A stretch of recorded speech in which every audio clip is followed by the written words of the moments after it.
matter can neither be created nor destroyed, which tells us that everything is energy. So that means I'm an energy, this chair is energy, all these things that are energy. And if you go to the Bible, this is the funny thing about people who struggle with goal achievement. And I always tell somebody, especially sometimes I do coaching, and I tell people, listen, if you want me to coach you, if you got a thing with God, then I can't coach you. Because there's no way I can help you to achieve without helping you understand how amazing you are as a spiritual human being.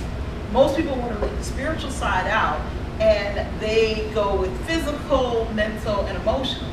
Well, you're off balance, so you're not going to achieve as much.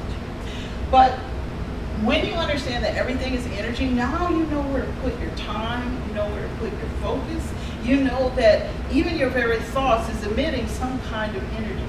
I use the voice box as an example of energy and how we can bring things into our lives. You know, the Bible tells us the power of its life and death is in the power of the tongue.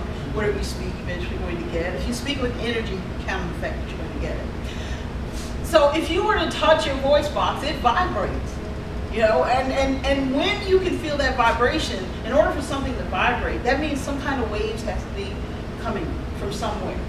And if we know it comes up and it comes out, it's not just coming out and then going plop on the floor. You know, the Bible tells you decree a thing and it'll be done. It tells you your word will not return void.